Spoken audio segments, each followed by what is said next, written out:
समीर उस खंडर हवेली में अपने 3 दोस्तों के साथ अंदर जा तो चुका था, लेकिन शायद उस हवेली को समीर का ही इंतजार था। क्योंकि जब वो उस हवेली के अंदर जाते हैं, उसको एक बड़ी ही दर्दनाक लेकिन भयानक किसी की रोने की आवाज सुनाई देती है। ये आवाज सिर्फ और सिर्फ समीर को सुनाई देती है। जैसे ही समीर को ये आवाज सुनाई देती है, उसकी तो रूह तक कांप जाती है। वो ऊंची सी चिल्लाता है, भागो, यहाँ पर कोई है। फिलहाल के तौर पर उससे कोई क्वेश्चन नहीं करता। समीर के हाव भाव देखकर सभी उसके पीछे भागने लग पड़ते हैं। और जैसे ही वो हवेली के बाहर आते हैं, वो उस चचा को ढूंढने लग पड़ते हैं, जिनकी वजह से वो इस हवेली के अंदर आए थे। क्या समीर का इस खंडर हवेली के साथ कोई रिश्ता था? क्योंकि जब वो उस चचा से बात करते हैं, तो वो साफ तौर पर कहते हैं, जिसको भी वो आवाज सुनाई देती है, मानो वो उसका शिकार करना चाहती है। तुम में से जिसको भी वो आवाज सुनाई दी, अब ज्यादा समय वो निकाल नहीं पाएगा। जैसे ही ये बात समीर सुनता है, मानो उसका रंग सफेद पड़ जाता है। काटो तो खून नहीं, लेकिन कुछ और भी ऐसे राज थे इस हवेली के, जिसको या जिसके बारे में शायद उस चचा को तो बिल्कुल नहीं पता था। क्या अब समीर उस हवेली में वापस जाएगा? क्योंकि जब समीर उस हवेली से निकला था और उस चचा से बात की थी, उसको ये तो पता लग चुका था कि उसकी जान खतरे में है। क्या समीर और उसके बाकी 3 दोस्त खतरा मोल लेंगे और उस हवेली के बारे में और पता करेंगे, या फिर इंतजार करेगा समीर अपनी मौत का? आइए जानते हैं आज के इस किस्से में। लेकिन किस्सा मैं स्टार्ट करूं उससे पहले आप सबसे गुजारिश है कि लाइक शेयर सब्सक्राइब करना तो बनता है। और साथ के साथ ही जो न्यू व्यूअर्स हैं या फिर वो व्यूअर्स हैं जो आके सुनते तो हैं लेकिन सब्सक्राइब नहीं करते, आपसे खास तौर पर गुजारिश है कि अब तो सब्सक्राइब कर दीजिए। क्योंकि कुछ चेंजेस आने वाले हैं, और जो मैंने कम्युनिटी बिल्ड की हुई है, व्हाट्सएप कम्युनिटी, जिसका आपको लिंक डिस्क्रिप्शन में मिल जाएगा, वहाँ पर मैंने एक जो हमारा नया एक सीरीज आने वाली है, उसका टीजर आपको मिल जाएगा। तो जल्दी से उस कम्युनिटी को भी ज्वाइन कर दीजिएगा, और जैसे मैंने कहा कि सब्सक्राइब तो जरूर कर दीजिएगा। क्योंकि जल्दी ही इस चैनल पर कुछ ऐसा शुरू होने वाला है जो आज तक किसी हॉरर चैनल पे नहीं शुरू हुआ। डर का ऐसा अध्याय, ना सिर्फ एक बल्कि इसकी कड़ी शुरू होगी। तो बने रहने के लिए आपको सब्सक्राइब तो करना ही चाहिए। खैर, हम बढ़ते हैं आज के इस किस्से की ओर। समीर, जो शायद अब दुनिया में अकेला रह चुका था। उसके माता पिता जब वो बहुत छोटा था, तब इस दुनिया को अलविदा कह चुके थे। उसकी दादी जो उससे बेहद प्यार करती थी, जिसने उसको पाल पोस कर बड़ा किया, जब समीर फर्स्ट ईयर में पढ़ता था, उसकी दादी की अचानक से मौत हो गई। रह तह के उसके सिर्फ दादा ही बचे थे। अब दादा वैसे तो सेहतमंद थे, लेकिन उनका भी शायद एक दुखांत था। उनके दादा हमेशा चुप रहते, बहुत ज़्यादा बात नहीं करते, और कभी कभी अगर बात करते भी तो वो समीर को कुछ खास तौर पर एक बात के लिए मना करते। क्योंकि समीर जब भी पूछता कि दादाजी, हमारा जो पुश्तैनी गांव है, कभी आप हमें लेकर क्यों नहीं गए वहां पर? इनका पुश्तैनी गांव मेरठ की तरफ एक सुदूर इलाके में था, जहां पर सुनने में ये आता था कि एक हवेली थी जो काफी मशहूर थी, जिसके बारे में शायद गलती से कभी दादा और दादी बात कर रहे थे तो समीर ने सुन लिया था, और उसके बाद समीर का कौतूहल जाग चुका था उस हवेली के बारे में जानने को। लेकिन दादा ने एक बात समीर को बड़े साफ तौर पर कही थी कि उस हवेली की तरफ जाना तो दूर की बात है, उस हवेली की तरफ देखना तक नहीं बेटा, सोचना भी मत जाने की। अब समीर का जो एक नेचर थी, वो कभी भी क्वेश्चनिंग नहीं ज़्यादा करता था। जो कोई उनको बात कह देता वो मान लिया करता था। खास तौर पर दादा दादी का तो प्रभाव उस पर था ही। माता पिता के चले जाने के बाद उन्होंने पाला था। दादा प्यार तो करते थे, लेकिन रोबदार भी थे। शायद डर की वजह से कभी वो पूछ ही नहीं सका कि क्यों। लेकिन अब समीर, जैसा मैंने कहा कि शायद इस दुनिया में अकेला रह चुका था, शायद इसलिए कि उनके दादा भी चल बसे थे। और शायद जैसा मैंने फिर से वर्ड को यूज़ किया है, क्योंकि उसके दोस्त तो थे, लेकिन जो अहमियत रिश्तेदारों की होती है वो तो जीवन में कोई और पूरी नहीं कर सकता। इसलिए शायद, क्योंकि उसके दोस्त तो यही कहते थे कि भाई हम तेरे साथ हैं, तो वो अकेला नहीं है, लेकिन फिर भी वो था तो अकेला ही इस दुनिया में। समीर अब अपने होम टाउन से दूर जॉब कर रहा था, दिल्ली में। अब उसके तीन दोस्त, जो बहुत ही उसके खास दोस्त थे, राघव, प्रदीप और राजकुमार, ये तीनों ऐसे थे कि मानो जैसे उसको कभी अकेला होने नहीं दिया या अकेलेपन की कमी नहीं होने दी। और ये उसके सगे भाइयों से भी बढ़कर थे। समीर और अब ये तीन दोस्त, जब भी इनको मौका मिलता तो ये हमेशा घूमने फिरने चले जाते। धीरे धीरे ये तरक्की करते गए। अब इनमें से दो दोस्तों की शादी तो हो चुकी थी और राघव और समीर ही बचे थे। अब समीर जिस लड़की से प्रेम करता था वो भी उसको छोड़कर चली गई थी किसी दूसरे के साथ, इसलिए वो बेहद ही अकेला था। खैर, अब ये किसी दिन वैसे ही बैठकर सभी प्रोग्राम बना रहे थे कि भाई इस बार हम कहाँ जाएं। और बाकी जो दो दोस्त थे जिनकी शादी हुई थी, प्रदीप और राजकुमार, वो कहते हैं कि भाई इस बार का जो टूर है वो कोई बहुत लंबा नहीं बनाएंगे, क्योंकि हमारे कुछ पर्सनल कमिटमेंट्स हैं और उसकी वजह से आसपास का कहीं कुछ देखते हैं। अब इनके दोस्त हंस के कहते हैं कि भाई दिल्ली में तो घूमने की बात कर रहा है, जो दिल्ली के बाहर के लोग हैं वो ही घूम सकते हैं, हम यहाँ पर क्या घूम लेंगे। लेकिन ना जाने क्यों अचानक से समीर के मुंह से कुछ निकलता है, शायद उसको इसके बारे में बात करनी नहीं चाहिए थी। वो कहता है, गांव चले मेरे। जैसे ही वो कहता है वो अचानक से चुप हो जाता है। इसके दोस्त पूछते हैं, "अ, अरे गांव, तूने कभी बात नहीं की उसके बारे में, कुछ खास है उस गांव में?"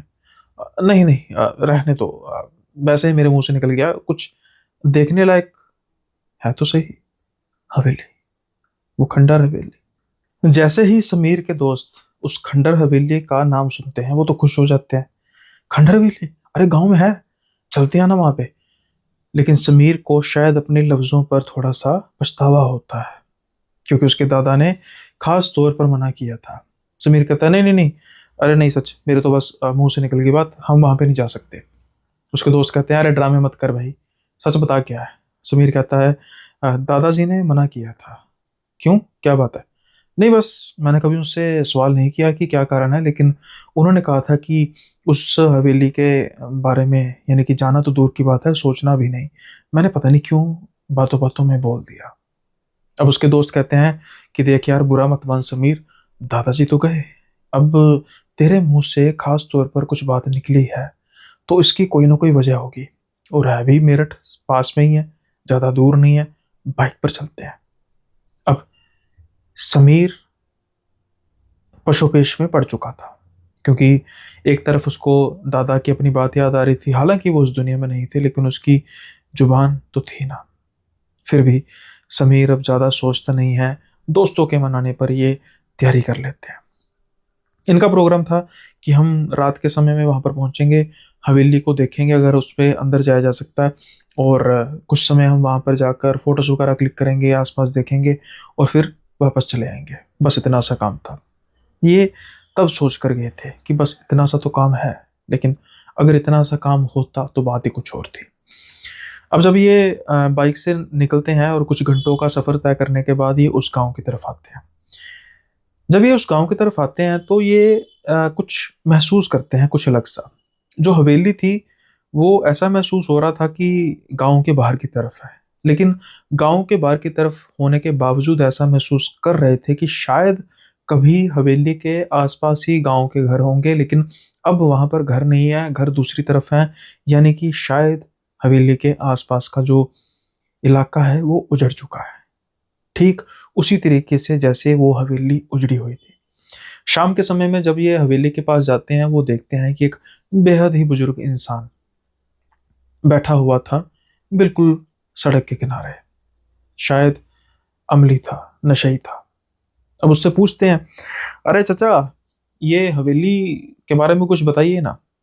अब चचा जब इन चारों की तरफ देखता है उसकी भौहें तन जाती हैं और कहता है, तुमने क्या करना है जान के? अरे हम अंदर जाएंगे ना। तो चचा गुस्से में कहते हैं, पागल हो गए क्या? तो राघव कहता है कि चचा, पागल होने वाली क्या बात है, तुम्हें नहीं पता इस हवेली में कौन रहती है? कौन रहती है? जाओगे तो जान जाओगे। अब प्रदीप हंसता हुआ कहता है, इसलिए तो जाना चाचा, पता तो करें कौन रहती है। चाचा थोड़े से गुस्से में बोलते हैं कि जब जान जाओगे तो फिर उसके बाद कुछ जानने लायक रहोगे नहीं। अब चारों कुछ अजीब से तरीके से बिहेव कर रहे थे कि भाई ये क्या बोले जा रहा है, लग तो रहा है कि शराब पी है। लेकिन राघव के पास इसका इलाज था। राघव अपने साथ कुछ अल्कोहल लेकर आया था कि भाई रात को एंजॉय करेंगे। अब वो उसको अल्कोहल की बोतल दिखाता है। जैसे ही वो बुजुर्ग आदमी उस बोतल की तरफ देखता है, उसकी जैसे आंखों में चमक आ जाती है। अब राघव कहता है कि चाचा बात ऐसी है कि हम रात के समय में कुछ समय यहाँ पर हवेली के अंदर घूमे फिरेंगे। हम चाहते हैं कि आप बस हवेली के बाहर ही बैठ जाइए, और हमें किसी चीज़ की अगर कुछ पूछना होगा, कुछ आपके होने से, आप यहाँ के लोकल लग रहे हैं, तो हमें कुछ फ़ायदा हो जाएगा। और पहले ये बात तो बताइए कि हमने कुछ महसूस किया है कि ये हवेली जो है गांव के बाहर की तरफ है, तो जब ये हवेली बनी होगी फिर तो ये गांव से बहुत दूर होगी। अब चचा कहते हैं नहीं नहीं नहीं, बात उल्टी है। जब ये हवेली बनी थी, यहाँ पर गांव था, लेकिन ये गांव इस हवेली से दूर जाता गया। आज तुम्हें जो ये दूर वो गांव नजर आ रहा है, कभी ये घर, यहाँ रहने वाले लोग जो हैं इसी हवेली के आसपास रहते थे। तुम्हें कुछ ये टूटे घर भी नजर आ रहे होंगे, लेकिन फिर लोगों ने इस हवेली से दूरी बना ली, पलायन कर लिया। राजकुमार कहता है उसका कारण, फिर से चचा दोहराते हैं, उसका कारण है वो चुड़ैल। जैसे ही चुड़ैल का नाम लेते हैं वो चचा, इन चारों के तो मानो जैसे रोंगटे खड़े हो जाते हैं। लेकिन चार जाने थे, इसलिए एक दूसरे के सामने ये प्रतीत नहीं होने देना चाहते थे कि ये डर रहे हैं। और फिलहाल के तौर पर समीर ने भी ये बात नहीं की थी कि इनका कोई इस हवेली से रिश्ता है। अब चचा शराब देखकर कहते हैं ठीक है, लेकिन मैं किसी भी हालत में हवेली के अंदर नहीं जाऊंगा। अब उस चचा को मनाकर लेकर जाया जाता है। रात के 8 बज चुके थे, घनघोर अंधकार छा चुका था, और इस दिन थी भी अमावस्या। अब चचा हवेली के कुछ दूरी पर बैठ जाते हैं। इनको शराब का सिर्फ एक गिलास दिया जाता है ताकि भाग ना जाए। पूरी बोतल लेकर ये बांध कर रखने का एक स्कीम थी, कह सकते हैं। अब ये चारों दोस्त जब उस हवेली की तरफ बढ़ते हैं तो देखते हैं कि दरवाजे पर कुंडी तो लगी थी, बड़े से दरवाजे पर, लेकिन कोई ताला नहीं लगा था, जो इनके काम को आसान बनाने वाला था। इन्होंने पहले पूछ लिया था कि इस हवेली की कोई राखी तो नहीं करता कुछ, कोई जैसे सिक्योरिटी गार्ड। तो चचा ने फिर कहा था कि हाँ वो चुड़ैल करती तो है, लेकिन इन्होंने उस बात को थोड़ा सा लाइटली लिया। अब जैसे ही ये उस हवेली के दरवाजे को खोलते हैं, एक अजीब सी मनहूसियत, एक अजीब सी गंध ये चारों महसूस करते हैं। दरवाजे को खोलते ही, पुरानी हवेली थी, खंडर हो चुकी थी। जाहिरी तौर पर अब वहां पर कुछ ऐसा सही तो इनको मिलेगा नहीं। सीलन से भरी हुई दीवारें, धूल मिट्टी सब कुछ था, लेकिन उसके बावजूद इनको आज तक कभी ऐसी फील नहीं आई खंडरात में जाने पर जैसे इनको इस हवेली से आ रही थी। जब ये इस हवेली में आते हैं, खास तौर पर समीर समीर की तबीयत कुछ खराब हो जाती है। अब ऐसा नहीं था कि समीर को किसी पर्टिकुलर चीज से एलर्जी थी, लेकिन ये बात उसके दोस्त नोट कर रहे थे। समीर ऐसा लड़का था जो एक तो डरपोक भी नहीं था, और साथ के साथ ही वो अ, सबसे ज़्यादा बहादुर, और इम्यूनिटी भी उसकी काफ़ी ज़्यादा थी। उसको छोटी मोटी चीज़ों से कभी भी कुछ समस्या नहीं आती थी।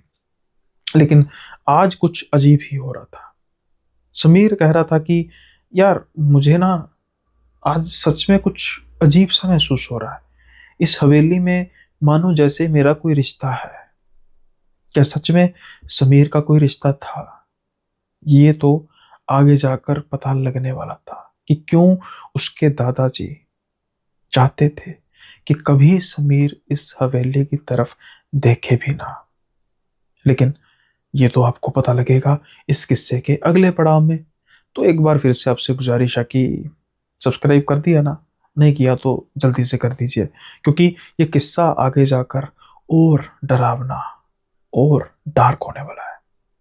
अब समीर और उसके 3 दोस्त हवेली के कमरों की तरफ जाना शुरू कर देते हैं। अचानक से राजकुमार आवाज लगाता है, मुझे कुछ मिला, जल्दी से इधर आओ। जब राजकुमार के पास ये तीनों जने आते हैं, वो देखता है कि एक डायरी पड़ी हुई थी जो कुछ मलबा सा था, कुछ फर्नीचर का मलबा सा था। उसमें बिल्कुल उसका कोना बाहर दिखाई दे रहा था। शायद किसी का ध्यान नहीं गया। जब वो उस डायरी को बाहर निकालते हैं और उस डायरी को साफ करते हैं, उसके पन्नों पर कोई भी दीमक नहीं लगा था। ये देखकर ये काफी ज्यादा हैरान हो जाते हैं कि इतनी सीलन, पन्ने तो खराब होने जाने चाहिए थे, लेकिन ये कैसे बच के नहीं जानते। अब ये देखते हैं उन पन्नों में, जिसका नाम था वो था सीता देवी का नाम। सीता देवी शायद इस हवेली के लोगों की देखभाल करती थी। उसके कुछ शब्द जो थे, हालांकि इतनी पुरानी होने के बावजूद इसके पन्नों पर असर तो पड़ा था, सारे अक्षर सही तरीके से पढ़े नहीं जा रहे थे।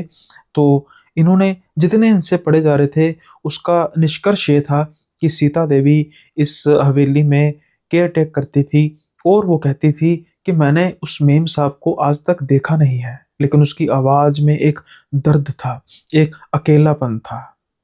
ठाकुर साहब उसको बड़े ध्यान से रखते थे, वो किसी से उसको मिलने नहीं देते थे। जब भी पंडित जी या फिर मास्टर जी आते, तो सब कुछ जो भी बात होती उस पर्दे के पीछे, यानी कि उन दोनों में एक पर्दा होता था जिससे मेम साहब की शक्ल दिखाई ना दे सके। मैं जानती हूँ कि ये मेरा काम नहीं है, ये मेरा किसी भी तरीके से दखलंदाजी करने का काम नहीं है, लेकिन मुझे ये समझ नहीं लगती कि ठाकुर साहब उस लड़की को यहाँ पर लेकर क्यों आए।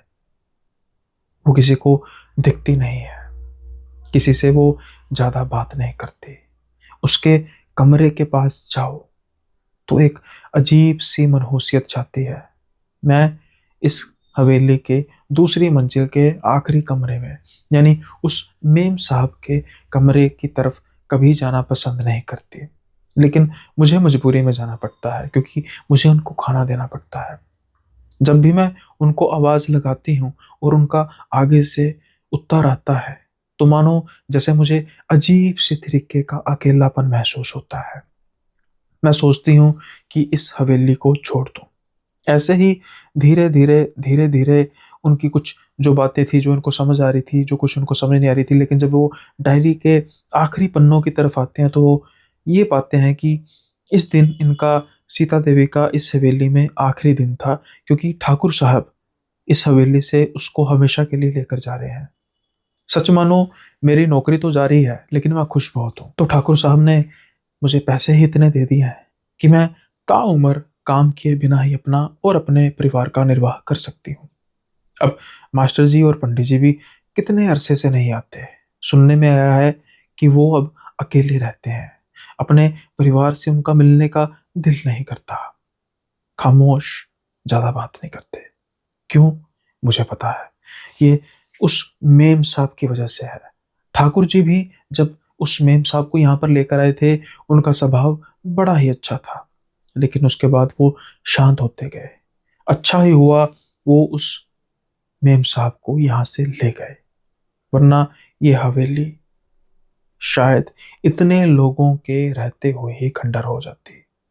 आज मैं इस हवेली से जा रही हूँ, कभी भी इस हवेली की तरफ मैं आना नहीं चाहूंगी। इस हवेली का क्या होगा मुझे इससे कोई फर्क नहीं पड़ता, क्योंकि जितना मुझे पता लगा है कि ठाकुर साहब ने इस हवेली को ना ही बेचने का फैसला किया है, और इस चीज़ का फैसला भी किया है, जिस कमरे में वो मेम साहब रहती थी वो कमरा अब बंद रहेगा हमेशा के लिए, और ये हवेली ऐसे ही रहेगी। कई सदियों बाद जमी दोष हो जाए, कह नहीं सकते, लेकिन फिलहाल के तौर पर मैं खुश हूं। बस यही लिखा हुआ था उस डायरी में, जितना ये समझ पा रहे थे। अब इनका ध्यान जाता है दूसरी मंजिल के आखिरी कमरे की ओर, जिसके बारे में ये कहा गया था कि वो मेम साहब, जिसको शायद ये चचा चुड़ैल कह रहे थे, वहीं रहती है। लेकिन इस डायरी के अनुसार जब ठाकुर साहब गए तो उसको तो वो अपने साथ ले गए। फिर कैसे? लेकिन अचानक से समीर को एक आवाज सुनाई देती है, एक दर्दनाक लेकिन उतनी ही भयानक किसी के रोने की आवाज। उस आवाज में इतना अकेलापन था कि समीर पहले डरता है, फिर वो उसको जब ध्यान से सुनता है तो मानो जैसे उसको अपना अकेलापन याद आ जाता है। लेकिन फिलहाल डर संदीप पर ज्यादा हावी था और वो कहता है भागो। उसके दोस्त बिना कोई सवाल किए भागते हैं, क्योंकि समीर कभी डरता नहीं था। समीर का चेहरा देखकर वो खुद ही डर चुके थे और ये जल्दी से बाहर की तरफ भागते हैं। जैसे ही ये हवेली के बाहर की तरफ भागते हैं, ये हो देते हैं उस बूढ़े आदमी की तरफ। जल्दी से भागते हुए भागते कहते हैं, समीर आके कहता है, बाबा वो आवाज किसकी थी? चचा, ओ ग्रोसरी वाले चचा, किसकी आवाज थी वो? अब वो चचा एक पैग लिए थे, बुजुर्ग आदमी थे, शायद आंख लगी। हाँ, क्या क्या क्या कह रहे हो? चचा हमने कुछ पूछा आपसे। क्या क्या? वो आवाज किसकी थी? कौन सी आवाज? अरे मुझे आवाज सुनाई दी। अब उसके तीन दोस्त कहते हैं, समीर वैसे बात कहें, हाँ बोलो। हमें कोई आवाज सुनाई नहीं दी। तो फिर भागे क्यों? अरे भाई हम तो तेरी वजह से भागे कि तू भाग गया। अब सबसे ज्यादा बहादुर तो हम में से तू है। अगर तू ही डर के भाग गया तो हमने सोचा कि सच्ची होगा। तो तुम्हें किसी भी तरीके की कोई आवाज सुनाई नहीं दी? हाँ, हमें किसी भी तरीके की कोई आवाज सुनाई नहीं दी। मतलब कि कोई भी जो यहाँ पर मुझे आवाज दर्दनाक थी भाई, किसी औरत की थी, बड़ी मधुर लेकिन दर्दनाक, भयानक भी थी। कोई आवाज नहीं सुनाई दी। नहीं। अब वो बुजुर्ग बोलता है, ये बिल्कुल ठीक कह रहा है। तो ये दोस्त कहते हैं कि मतलब ऐसा कैसे हो सकता है कि हमें आवाज सुनाई नहीं दी, इसको सुनाई दी है? बुजुर्ग कहता है, उस चुड़ैल की खासियत यही है। मतलब वो जिसको अपना शिकार बनाती है उसको ही ये आवाज सुनाई देती है उसकी। बेटा तू तो क्या। समीर अब डर चुका था। वो अब पहले तो दोबारा उस हवेली में जाने की सोच तो रहा था, लेकिन अब वो क्या जाना चाहता था अपनी मौत को साक्षात देखने। इसके तीनों दोस्त डर जाते हैं और कहते हैं कि क्या चाचा बड़बड़ाए जा रहे हो? चाचा कहते हैं कि मैंने शराब जरूर पी है, लेकिन जो भी बात कर रहा हूँ होशो आवाज में कर रहा हूँ बेटा। और मेरी बातों को गौर से सुनो, ध्यान से सुनो, काम आएगी। तो फिर प्रदीप पूछता है, पहले तो ये चुड़ैल की हमें कहानी बताओ, ये सारी चीज है क्या? अब फिर परतें खुलनी शुरू होती है। चाचा कहते हैं कि भाई बात ऐसी है कि हम तो थे बड़े छोटे से जब वो मेम साहब यानी चुड़ैल यहाँ से गई। अब जो डायरी पर बात लिखी थी कुछ मेल खा रही थी कि मेम साहब तो थे यहाँ पे। कहते हैं ठाकुर जी उसको यहाँ पर लेकर आए थे। ठाकुर साहब बड़े ही रईस थे। अब शायद वो अपनी मेन हवेली में उसको नहीं रख सकते थे। भाई हो सकता है कि उनकी जो पहली पत्नियां होंगी उनका इतराज हो। लेकिन वो कहते हैं कि जो वो इस लड़की को लेकर आए वो इतनी खूबसूरत लड़की थी कि जो भी देखता उसको देखता ही रह जाता था। लेकिन लेकिन ये कारण नहीं था कि वो किसी को दिखाते नहीं थे, कारण कुछ और था। वो पूछते हैं क्या? जितना हमें पता लगा है लोगों से, यहाँ पर एक ना काम करने वाली होती थी, सीता देवी। अब ये बिल्कुल मैच खा रहा था। हालांकि इन्होंने ये नहीं कहा कि इनको डायरी मिली है, ये सारी बात को पूछना चाहते थे ताकि बातें मेल खाती भी कि नहीं। अब काफी बातें हमें उनसे पता लगी और उनमें से कुछ ऐसी बातें थी जो ये साबित करती थी कि वो कोई लड़की इस दुनिया की नहीं थी। कम से कम तो नहीं होगी इस दुनिया की, क्योंकि जो उसका व्यक्तित्व था वो किसी भी इंसान को अपने आप को खत्म करने के लिए काफी था। अब आगे क्या पता लगता है? आगे ये पता लगता है कि वो जब लड़की इस हवेली में आई, कुछ समय बाद हवेली की जो दशा है बदलनी शुरू हो गई। हवेली में अजीब से तरीके की मनहूसियत छाई रहती थी। लोग आपस में बात कम किया करते थे। अब उसको पढ़ाने के लिए ठाकुर जी ने एक मास्टर को बुलाया था, लेकिन धीरे धीरे वो मास्टर इतना अकेलापन महसूस करता था कि वो भी आना बंद हो गया। फिर एक पंडित जी उसको मिलने आते थे, जो उसको धार्मिक शिक्षा देते थे, और कहा जाता है कि शायद उसका अकेलापन दूर करने का जो उसके दिमाग में समा चुका था, उसको धार्मिक शिक्षा देने की कोशिश की जाती थी, लेकिन शायद पंडित जी की शिक्षा थोड़ी सी हल्की पड़ गई और उस चुड़ैल का अकेलापन उस पर हावी हो गया। पंडित जी भी अकेले रहने लग पड़े। अब जो इनको समझ आ रही थी, ये शायद आज की भाषा में जिसको हम डिप्रेशन कहते हैं। खैर, अब बातें चलती जा रही थी, ये उस आदमी की बातों में विघ्न नहीं डालना चाहते थे, पूरी बात वन-गो में जानना चाहते थे। फिर कहते हैं, बात चलते हैं कि एक लड़का था जिसको वो लड़की पसंद आ गई। अब ये पूछते हैं कि अरे भाई, वो तो ठाकुर जी की अमानत थी और उसको तो किसी ने देखा नहीं। नहीं नहीं नहीं नहीं, वो लड़का अभी कोई बहुत बड़ा नहीं था, लेकिन कहते हैं कि एक बार बालकोनी से उसने उस लड़की को देखा। सीता देवी अंदर की बातें बताती हैं।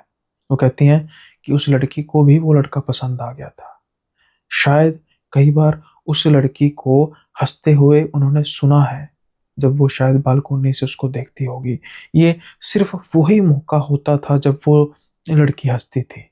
लेकिन सुनने में आता है कि जब वो लड़की गई, और उसके जाने का कारण भी वही लड़का था, जब ठाकुर जी को पता लगा कि वो लड़का और ये लड़की दोनों आपस में एक दूसरे को देखते हैं और शायद उनमें प्रेम है, तो वो लड़का को कुछ कह नहीं सकते थे ठाकुर साहब।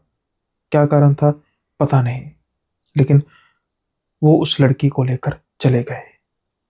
और उस लड़के का क्या हुआ?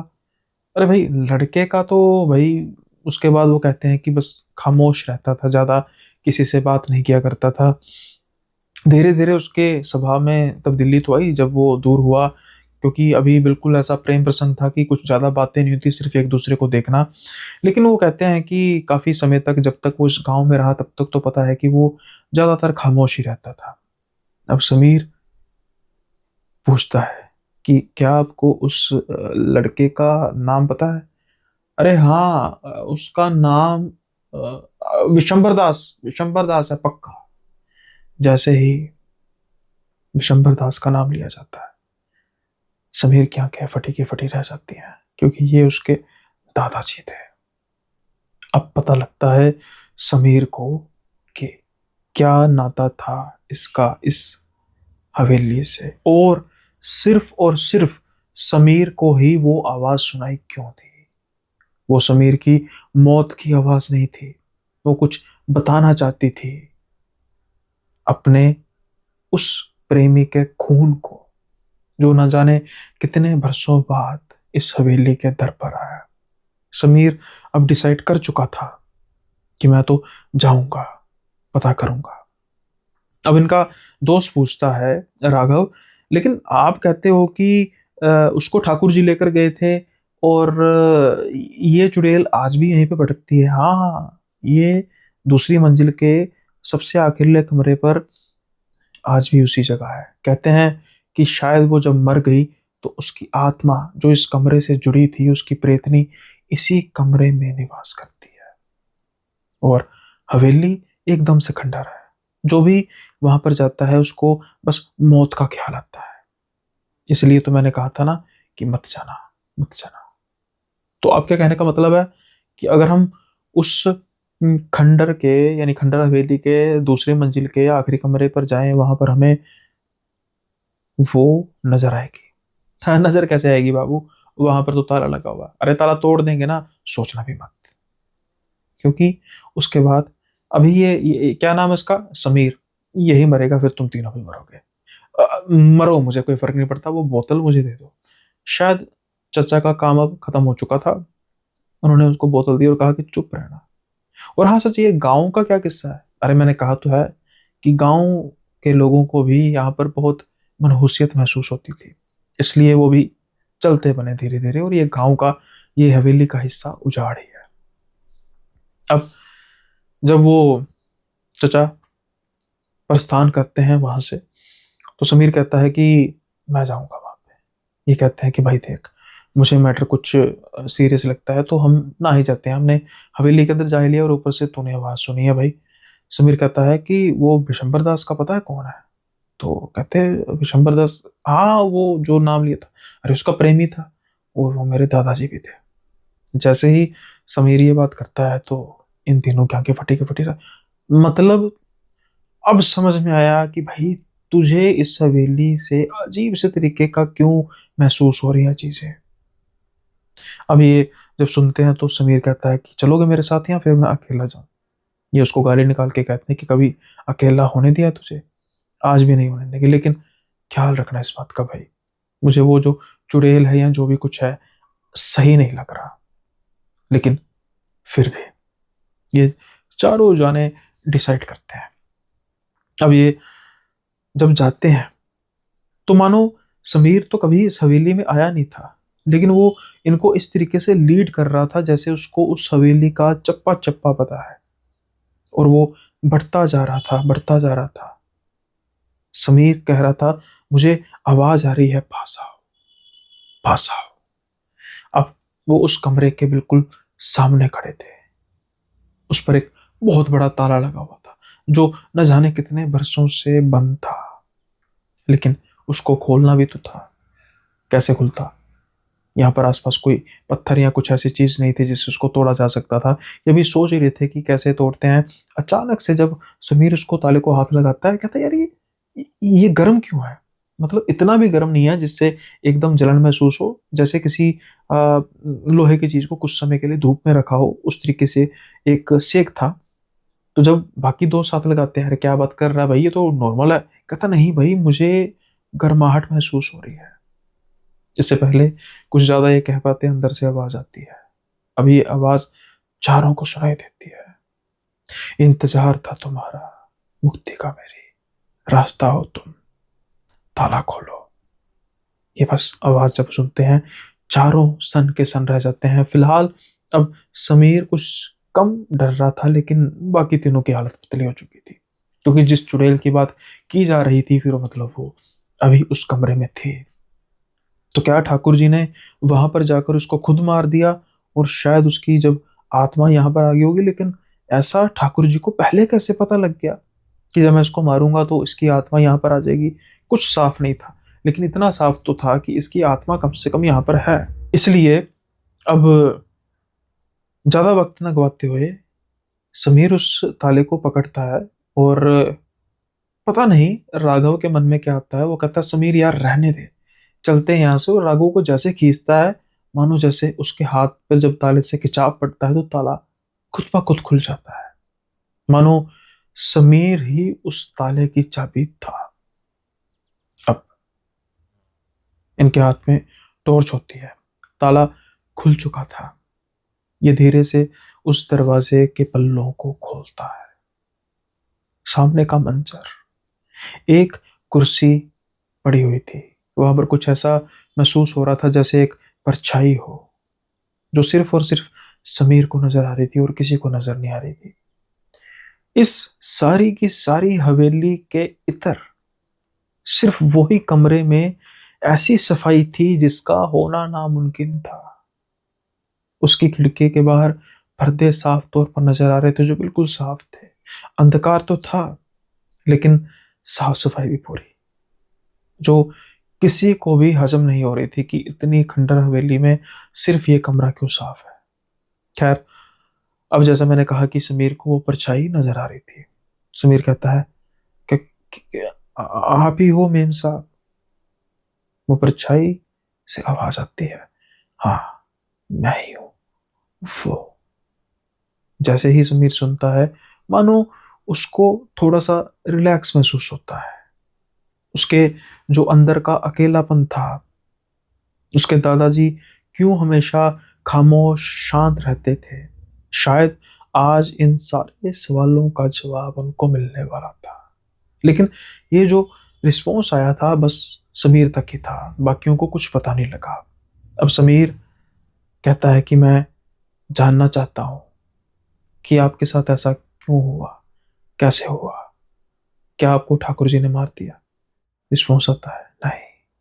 तो फिर क्या आप मेरे दादा यानी विशंबर दास जी से प्रेम करती थी? वो कहती है हाँ। तो फिर आपने कभी बात क्यों नहीं की? अकेलापन। मुझे अकेलापन पसंद था। चाहे मैं किसी से प्रेम करूं या ना करूं, मैं अकेला रहना पसंद करती हूँ। जो भी मुझसे बात करता है, जो भी मेरी तरफ देखता है, धीरे धीरे उसके मन में अकेलापन आना शुरू हो जाता है। वो दुनिया से कटा कटा रह जाता है। मुझे नहीं पता कि मुझ में ये खासियत क्यों थी। ठाकुर जी को मैं बेहद पसंद आई। जिन माँ बाप ने मुझको पैदा किया, उन्होंने पैसों की खातिर मुझे बेच दिया। शायद वो अकेलापन उनके भीतर भी था। पैसों से बढ़कर वो उस अकेलेपन से थक चुके थे, इसलिए वो मुझे अपने से दूर करना चाहते थे और मेरी सुंदरता उनका बहाना बन गई। जब ठाकुर जी मुझे यहाँ पर लेकर आए, कुछ दिन जब उन्होंने मुझे अपने उस महल में रखा, महल में अजीब से तरीके की खामोशी छा गई। उनकी दूसरी पत्नी ने कहना शुरू कर दिया कि हम इसे यहाँ पर नहीं रख सकते। ठाकुर जी की ये हवेली बंद पड़ी थी। उन्होंने इस हवेली को खुलवाया। सीता देवी ने मेरा बहुत साथ दिया, मुझे बहुत पसंद थी, लेकिन मैं नहीं चाहती थी वो मुझसे ज्यादा बात करे, क्योंकि वो भी शिकार हो जाती मेरे अकेलेपन का। मास्टर जी मुझे आकर पढ़ाते थे, मैं उनको कहती थी मुझसे दूर रहिए, कहीं आप भी उस अकेलेपन का शिकार ना हो जाए। लेकिन जिसने भी मुझसे बात की, वो सब और सब अकेलेपन का शिकार हुए, समेत मेरे। आज ये कमरा गवाही देता है उन बरसों के अकेलेपन का, जहां पर मैं रही। और फिर जब मैं विशंबर दास को देखती थी, उसको भी महसूस होने लग पड़ा मेरा अकेलापन। शायद ठाकुर साहब इसलिए ही मुझे किसी को दिखाना नहीं चाहते थे। उनको मालूम पड़ चुका था मेरी इस खूबी का, जो कि सही नहीं थी, लेकिन वो मुझसे प्रेम करते थे, इसलिए वो मुझे दूर भी नहीं करना चाहते थे। लेकिन मेरा अकेलापन धीरे धीरे दीमक बनकर सबकी जिंदगियों को खा रहा था। वो ठाकुर जी की जिंदगी को भी खा गया। वो विशंबर दास को भी ताउम्र परेशान किए रखा। सिर्फ सीता देवी थी जिसने मुझसे बहुत कम बात की, और वो शायद ताउम्र सही रही। अब मैं चाहती हूं कि मेरे इस अकेलेपन में तुम मेरा साथ दो। मैं अब और अकेली नहीं रह सकती। जैसे ही समीर ये बात सुनते हैं, मानो उनका तिलिस्म टूटता है। क्या क्या मतलब? मैं चाहती हूं तुम इस कमरे के अंदर आओ, हमेशा के लिए इसी कमरे के अंदर रहो, मेरा अकेलापन दूर करो। सिर्फ तुम ही हो जिसको मैं जानती हूँ, जो जीवित बचा है। विशंबर दास नहीं, उसका खून तो है। तुम मेरा अकेलापन दूर करोगे, मैं तुम्हारा अकेलापन दूर करूंगी। आ जाओ अंदर। समीर पहला पांव उस दहलीज पर रखते हैं। जैसे ही उस दहलीज पर पहला पांव पड़ता है, मानो जैसे बिल्डिंग में, उस हवेली में छोटा सा भूचाल आता है। वो हवेली मानो जैसे जीवित सी हो जाती है, जैसे वो चरमराने लगती है। अब ये तो उसके बाकी दोस्त सारे महसूस कर रहे थे। समीर फिर से कोशिश करता है अपने आप को रोकने की, कि नहीं, अगर मैं इस कमरे के अंदर गया तो ये मुझे अपना शिकार बना लेगी। क्योंकि अब जो ये उस कुर्सी पर परछाई बैठी मुझे नजर आ रही है, ये वो मेम साहब नहीं, उसका प्रेत है, उसकी प्रेतनी है। लेकिन समीर शायद खुद को रोक नहीं पा रहा था। हालांकि उसके दोस्तों ने ये समझदारी जरूर दिखाई, उसका हाथ पकड़ा, उसको पीछे खींचा।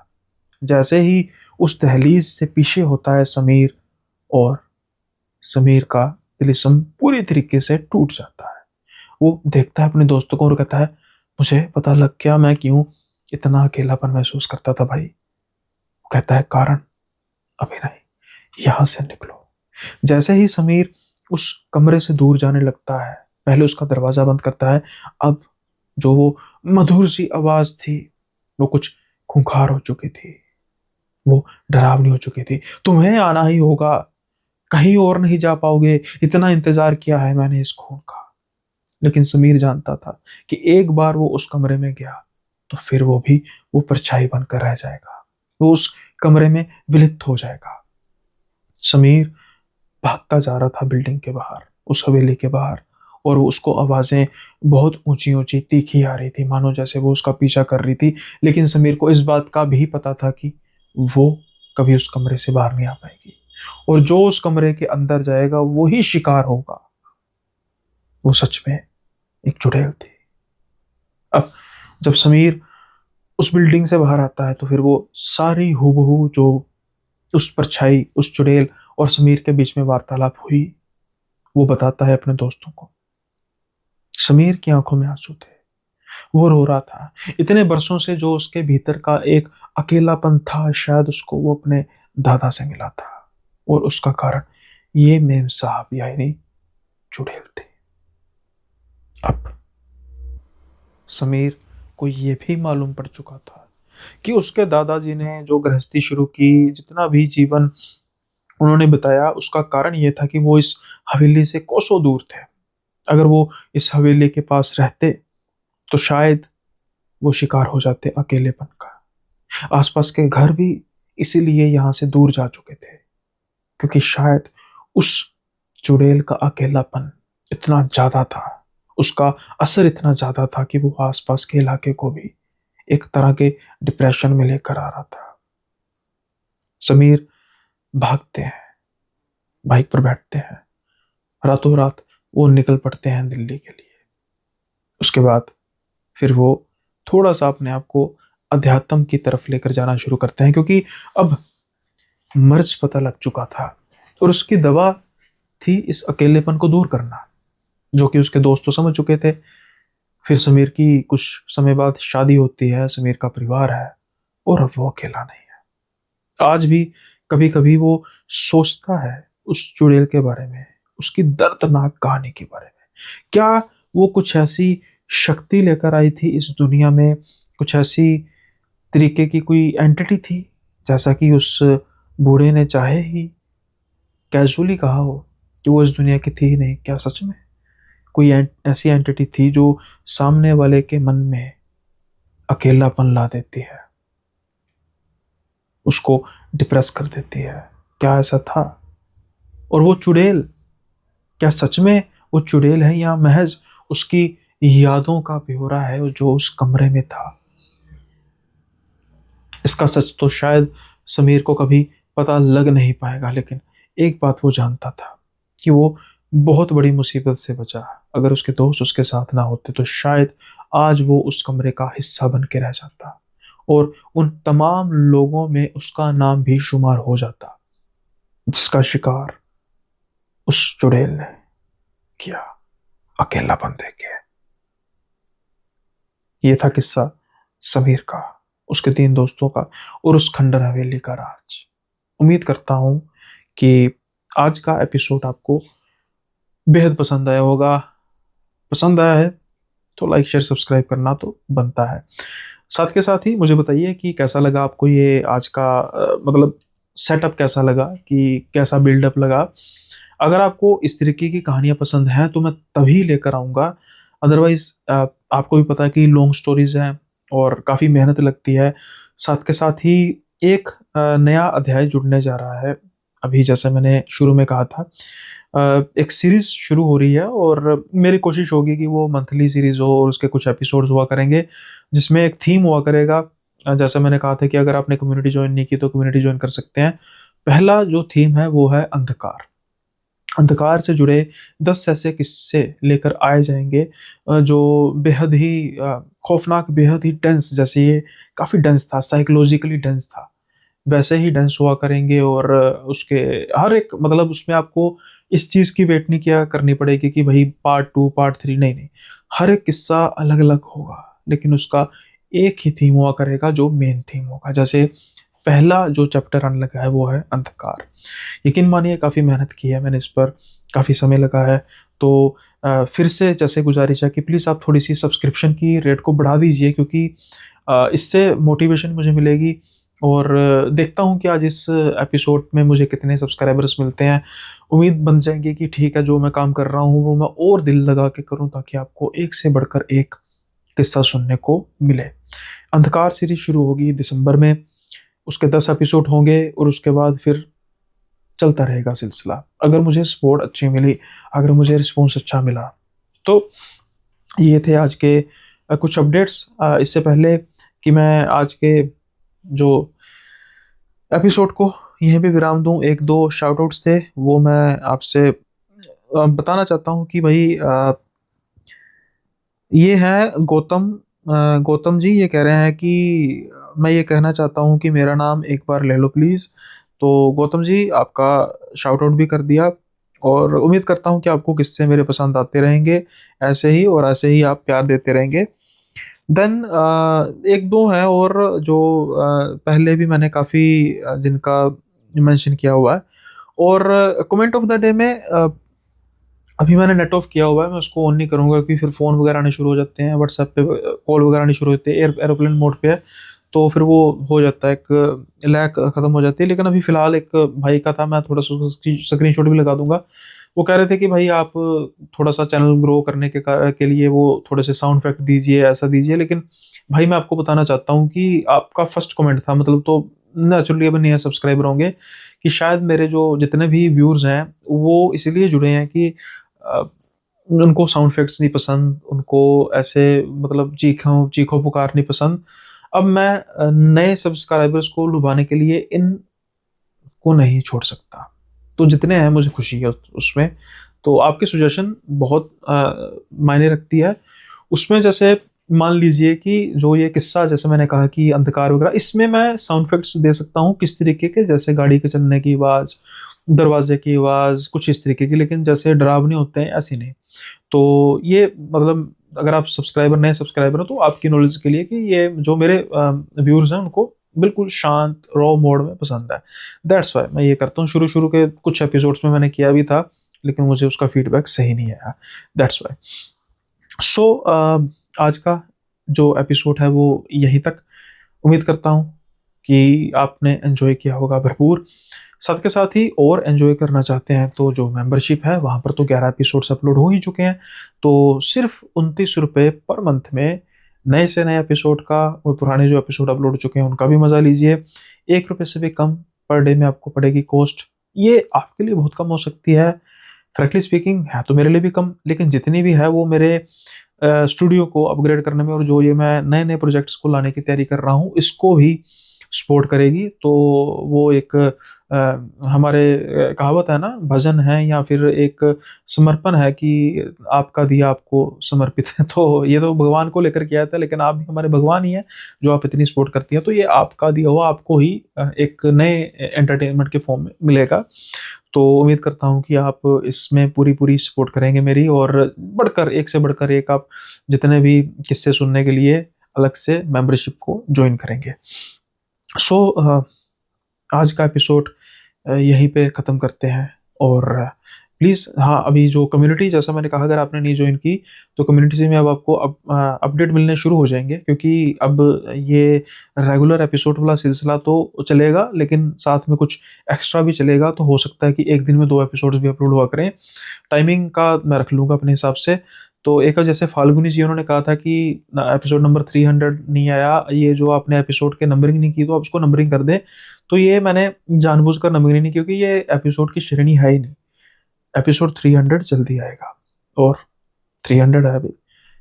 एपिसोड नंबर 100, एपिसोड नंबर 200 और 300।